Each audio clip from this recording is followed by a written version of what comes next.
Okay, so some quick tips for working with registration. Registration is figuring out which stops you want to use when in a performance, and there are basically infinite ways you could go about this, but it's good to consider the length of the stop, which is, its length in feet, so 8 feet, 4 feet, 16 feet, and so on, or its pipe type.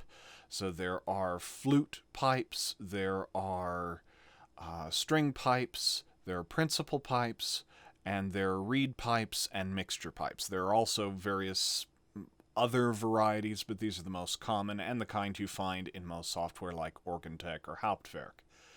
So, when selecting the stop you want to use, you can go as simply as to take something like a crescendo pedal and let it make the decisions for you. You don't even need to do anything complex like work with multiple manuals or even use the pedals. As long as you're using a good combination of different lengths of stops, then you can come up with all kinds of interesting and simple but still interesting sounding combinations for the organ. For example, if you have a good mixture of stops like so, you're able to build a nice complex sound without having done anything more than having the nearest available 16 foot, two of your 8 foots, the only available 4 foot, 2 foot, and mixture on a manual, and it again sounds like you've really carefully planned what you were doing. So yes, you can get into a lot of details of this would be the Baroque way to do it, this would be the German Baroque way to do it, the French classical way, and so on and so forth. But when starting out, just start simply with what is the length of pipe. If it's an 8-foot pipe, it will sound in unison with other instruments. So this, being middle C, will sound middle C on a piano and sound middle C on an organ when played as an 8-foot equivalent. And all 8-foot stops will be in unison with each other, whereas a 4-foot will sound an octave above. And you can put them together to make an interval. There are mutation stops which are not in powers of 2, and they act as you can hear it there, different in-between intervals in the harmonic series. This in this case, this was a major 10th.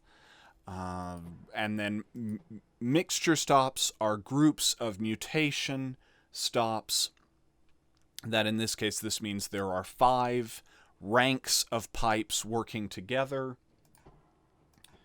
such that if we click this again, gives it a very brilliant sound, and most mixtures keep this work along the same octave. It's called breaking, where as you go up an octave,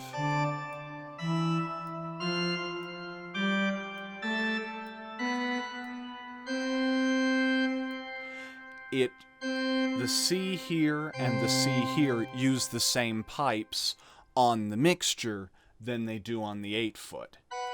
And so if you listen, so here part of the mixture breaks at F, so it will start a new cycle over again at F. So if we put in a bunch of stops here, you get a very full, very rich sound that can be good for climaxes or other parts of where again you want a nice forte or fortissimo sound. The other thing to do is to think about what you want the most important part of your performance to be, and to build around that. So in this case, I've put in a MIDI file of a fugue I wrote.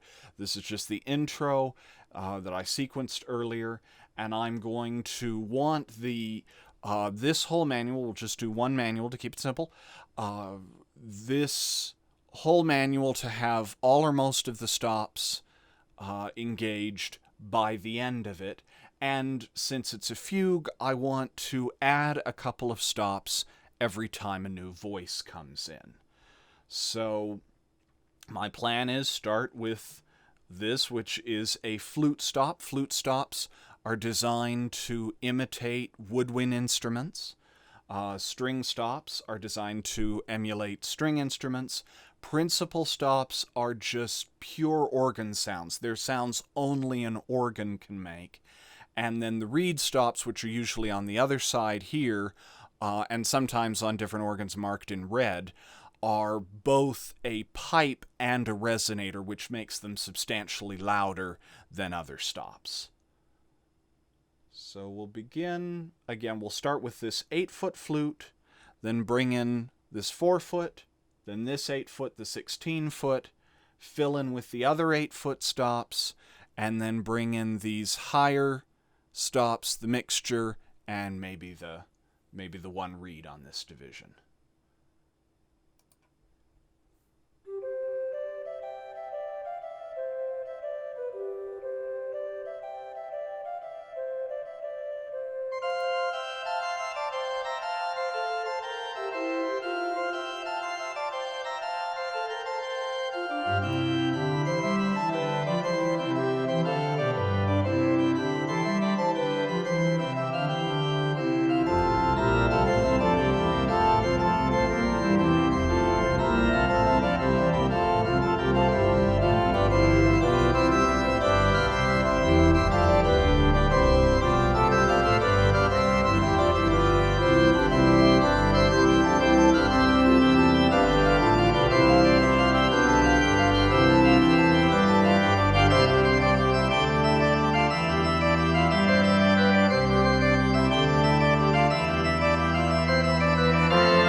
Okay, that sounded pretty good. I think that worked well.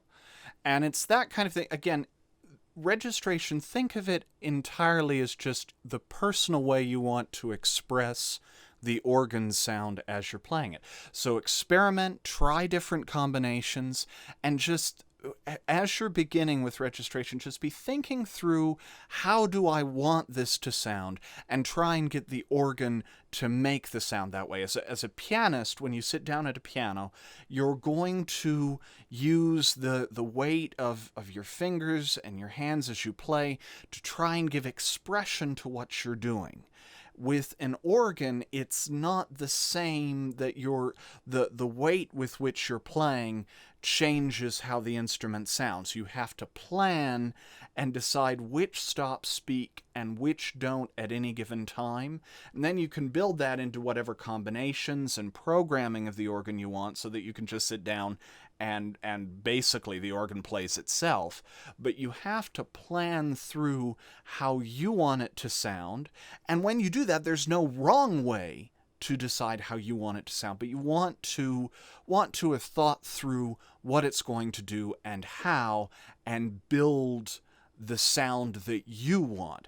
It takes time, it takes practice, but it yields a very, very wonderful personalized result after you've done it for a while.